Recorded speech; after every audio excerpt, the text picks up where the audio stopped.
Sheva.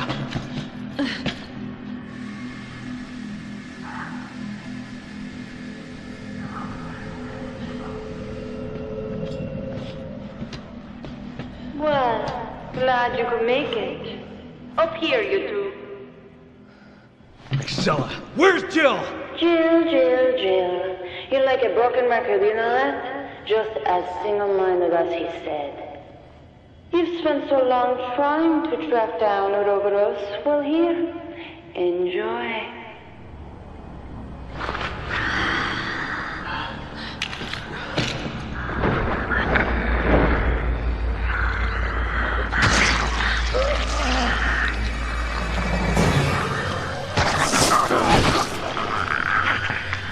So Uroboros is a new POW, and you're planning on selling it to terrorists? Good guess, but no. While it does resemble the BOWs based on the progenitor virus, I have no intention of selling it to terrorists. Then what are you using it for?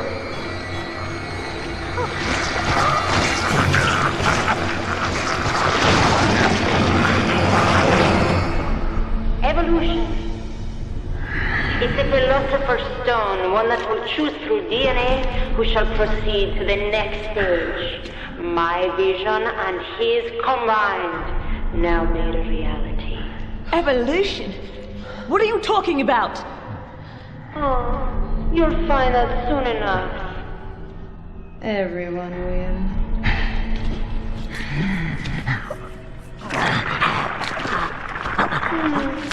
Too bad. Looks like he wasn't worthy. Only the chosen ones are fit for the coming new world.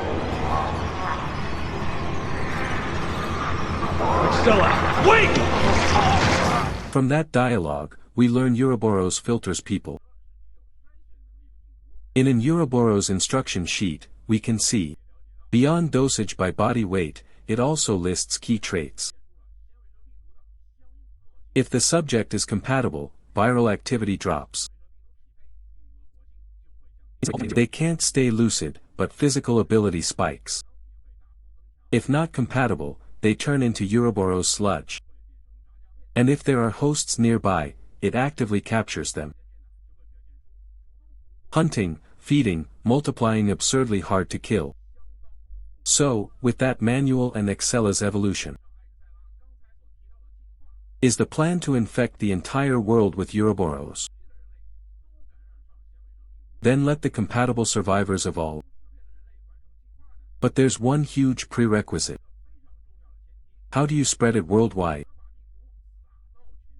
Thinking that over, we push deeper into the facility. Bravo! Damn it, where's Jill? Jill? Maybe I'll tell you. Maybe I won't.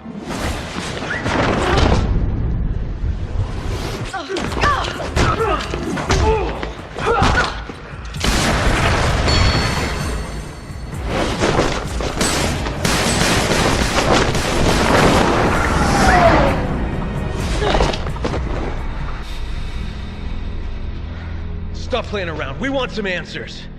You haven't changed.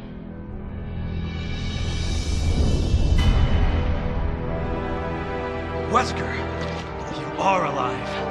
This is Wesker. We last met at the Spencer estate, wasn't it? Well, isn't this one big family reunion? I would expect you to be happier to see us. Us? So slow to catch on.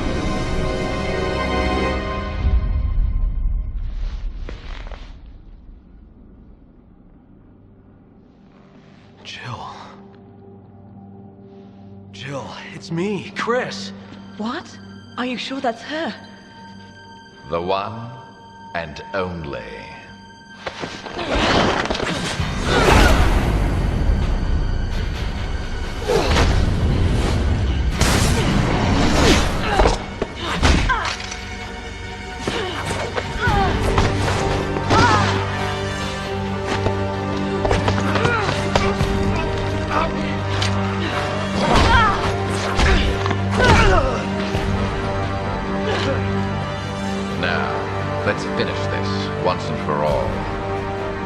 the odds are fair.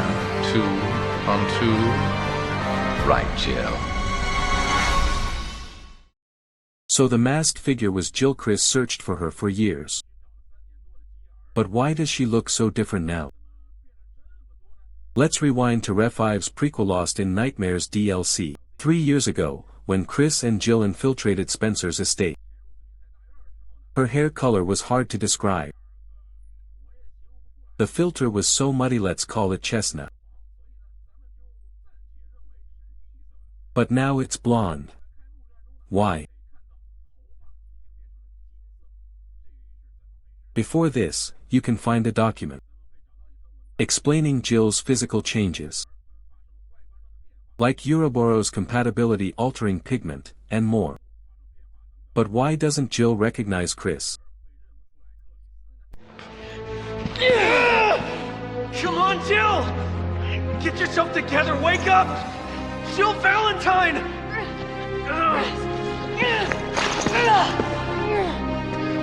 Jill! Remarkable. Still resisting at such an advanced stage. Commendable, yet futile. No more time for games, Chris. I've got work to do. Have fun watching Jill suffer. Wait, what did you do to her?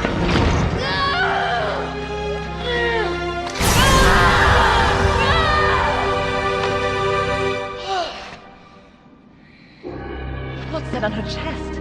We have to get it off her. Once it's removed, Jill fully regains consciousness. Your mission now, chase Wesker and stop the Uroboros plan. Chris, learning Jill's alive, finally drops his guilt. He rebuilds his resolve, ready to avenge his fallen friends.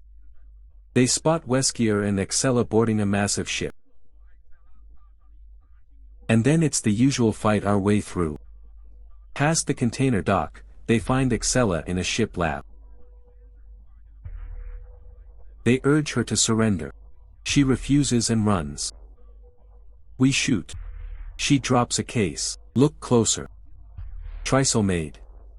Labeled PG67 A/W. What is she protecting with her life? So we stash it and keep chasing. When we catch her again, her mistake costs her. Wesker force injects her with Uroboros to fight us. To finish us off, Wesker dumps piles of corpses on the deck, feeding the mutated Excella. In seconds, she becomes Uroboros Aheri. Yes, Uroboros Aheri. Not my nickname. That's the official name. Main attack, for massive tentacles slamming the ground.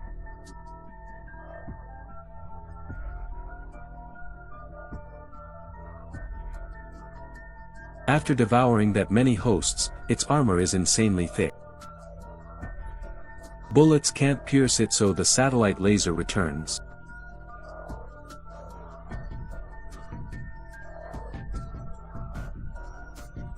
And the fight ends fast. After that, Jill contacts Chris. She explains Wesker's strength comes from a progenitor virus variant he injected before dying. But it's extremely unstable. He needs regular injections of PG67 A/W to stay stable. And the dose must be precise.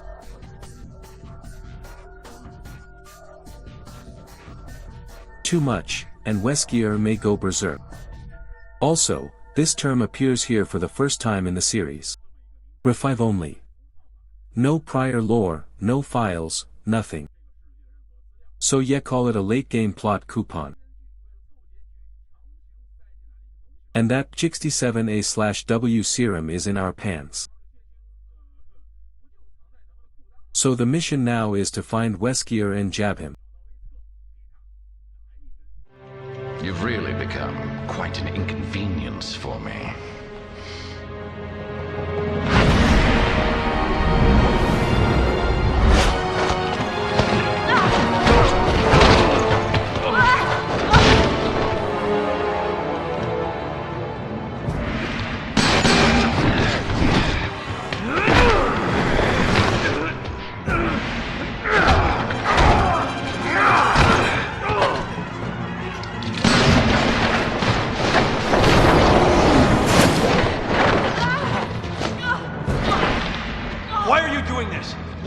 accomplish by unleashing Uroboros? Every day, humans come one step closer to self-destruction. I'm not destroying the world. I'm saving it.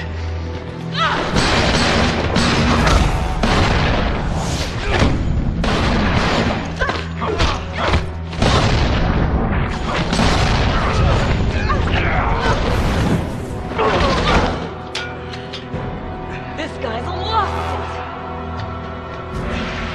This may be our only chance. it. Do it.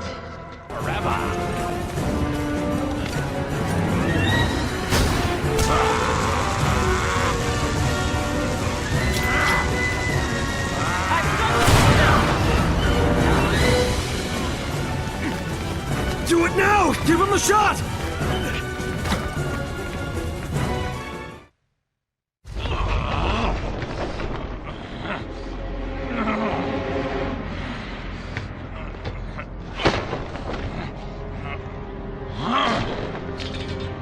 Did it work? I think so.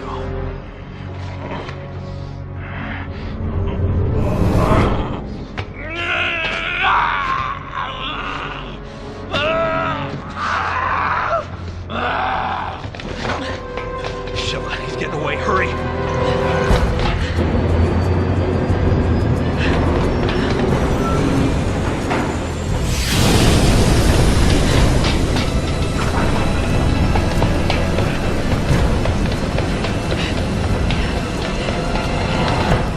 So Wesker's Uroboros plan was launching Uroboros missiles into the stratosphere by bomber.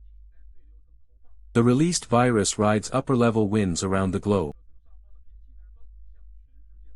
Most people can't adapt and become Uroboros sludge. The sludge absorbs and devours each other soon enough. The land is ruled by a world-devouring serpent. But those who adapt are selected as a new humanity, with Wesker as their leader. What a perfect little plan.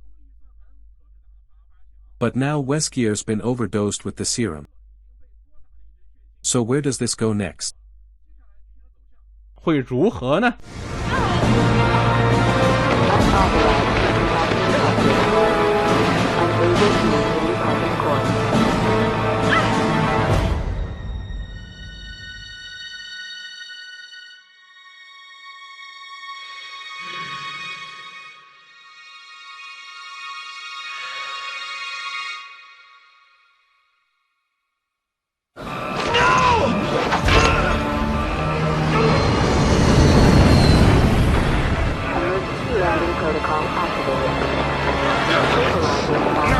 I'm taking the two of you with me! Like hell you will!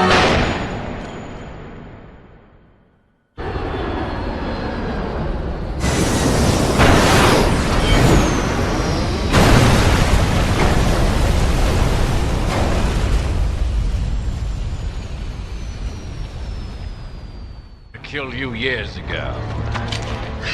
Chris. Your mistake! It's over, Wesker! Over. I'm just getting started.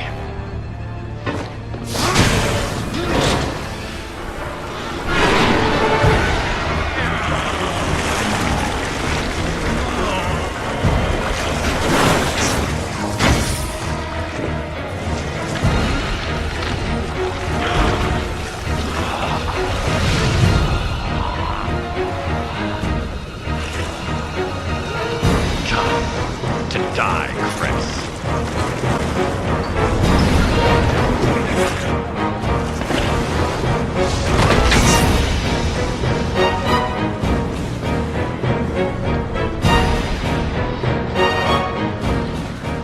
Backed into a corner, he smashes a Uroboros missile to boost himself.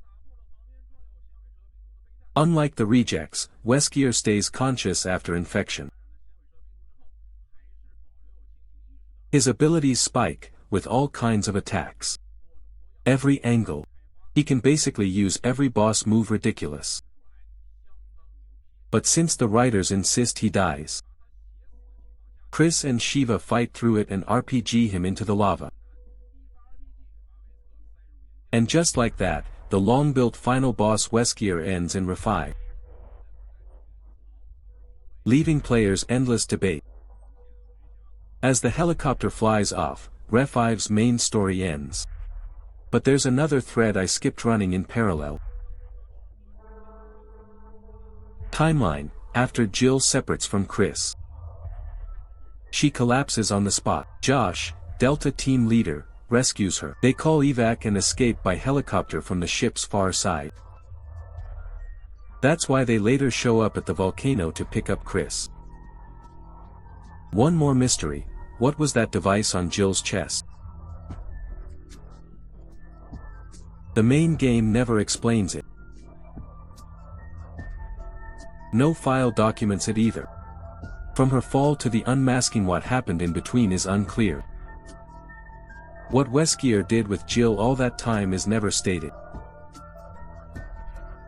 But Capcom's official Revive novelization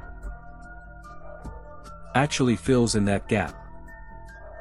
First, jump back to the Resident Evil 3 era. Jill, investigating Umbrella in Raccoon City, meets Up's Merc Carlos. They fight non-stop but luck runs out eventually. Against Nemesis, Jill is wounded and infected with the T-virus. Carlos searches the city and finds a serum, saving her. They regroup, then escape by chopper before the nuke. But according to the Revive novelization, the serum didn't fully erase the T-virus. It only suppressed it, sending it dormant. After the cliff fall at Spencer's estate, Wesker, with his super body, basically airwalks.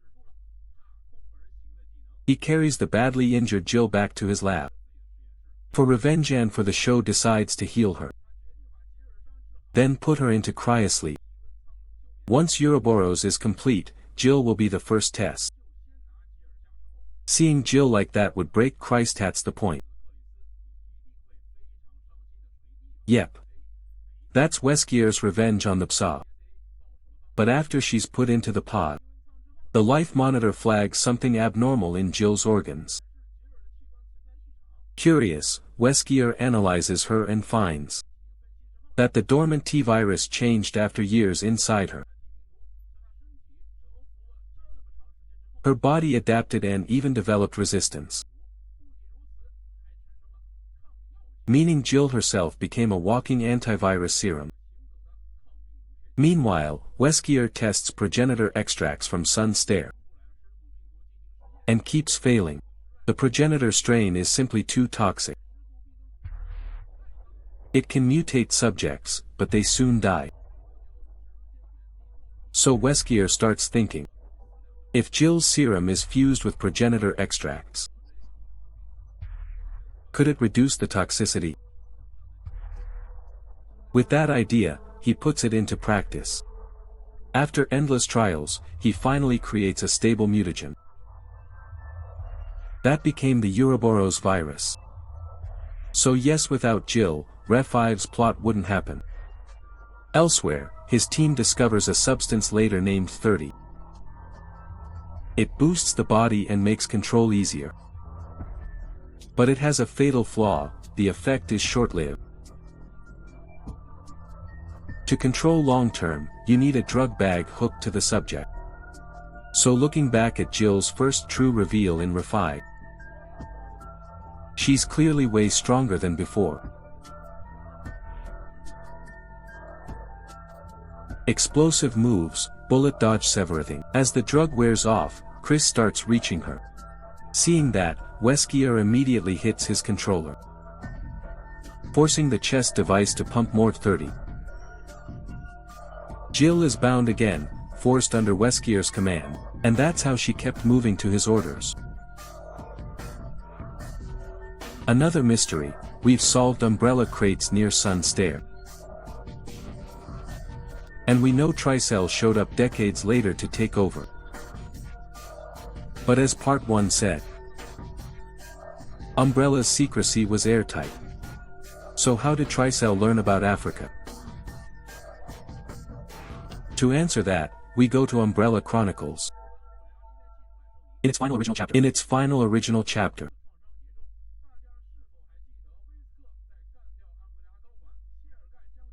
Steals the UM-13 server from Umbrella's Caucasus branch.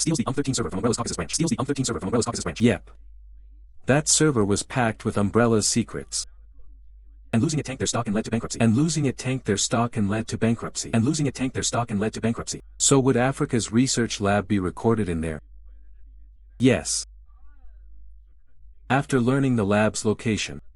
In 2009, Wesker partners with Tricell, Umbrella's rival. With their tech support, he develops Uroboros and a new.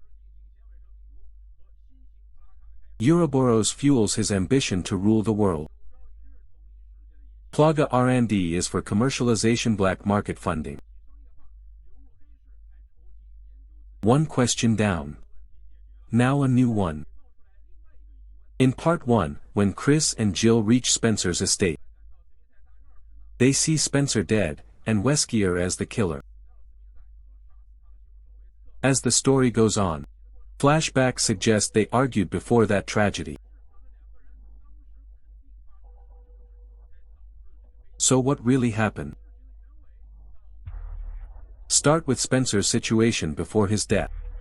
From Ref5 settings and in-game files, we know. Before Umbrella fell, Spencer planned to conquer the world and push humanity into a higher stage. But time breaks everyone. He never achieved it in his old age. After Umbrella collapsed, researchers were poached or killed. But Spencer still had a trusted research team. They existed for one thing, an immortality virus. To restore Spencer's youth and revive his dream. And Alex Wesker led that team. Wait, are she and Albert Wesker siblings? Well, get to that later. They were stationed on a remote island to run experiments. Spencer supplied everything they needed. Money, equipment, data, test subjects. In a little over a year, he provided nearly 10,000 subjects. And the immortality virus was completed. But after handing Spencer the report, the team vanished without a trace. Spencer was so furious he coughed blood. After one Wesker betrayed him, another did the same, no difference. Almost like they planned it together. Now he's kept alive on machines. And the only person he trusts is his butler, Patrick. In-game, you can find Patrick's notes. They record Spencer trying to research alone after being drained. Predictably, it went nowhere. An old man and an uneducated butler won't create miracles. So Spencer makes a desperate move.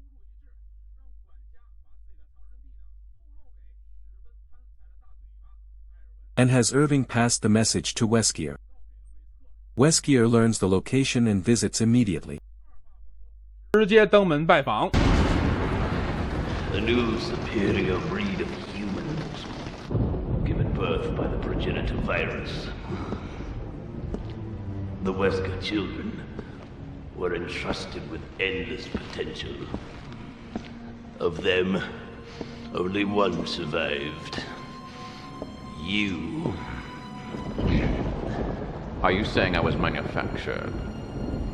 I was to become a god. Creating a new world with an advanced race of human beings. However, all was lost with Raccoon City. Despite that setback, your creation still holds great significance. Now my candle burns dimly. Ironic, isn't it? For one who has the right to be a god. To face his own mortality. The right to be a god.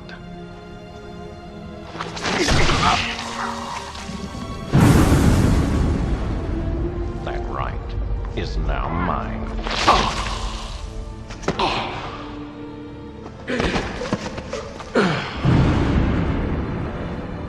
The right to be a god. You. Arrogant even until the end.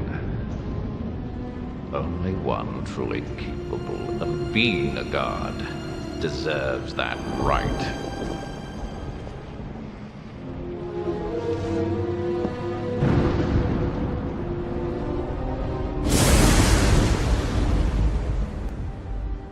The right.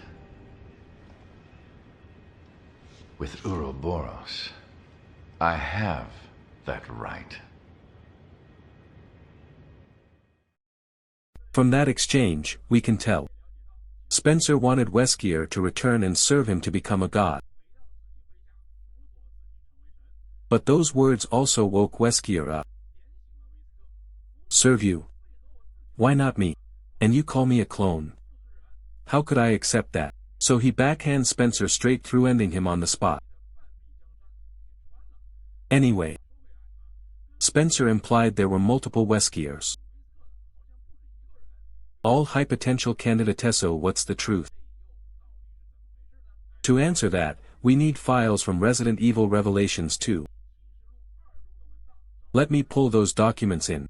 In Revelations 2, we find notes left by Stuartelek's subordinate. One page explains the W Project. It says the W Project aimed to create a new seed to rule the world. At the start, many children were abducted and screened brutally. In the end, 13 passed. To honor his chief researcher, Spencer renamed them all Wesker. Thus it became the Wesker Project, shortened to W Project. Those 13 superior DNA children have a specific roster. In Patrick's diary #3, you can see names from No.1 to No.13. No.12 and No.13 are Alex Wesker and Albert Wesker. We don't know if they're blood related, but their bond is unmatched. Now Albert Wesker has melted into lava. The only one left from the W Project is Alex Wesker, after betraying Spencer with that immortality virus. What big move is she planning next?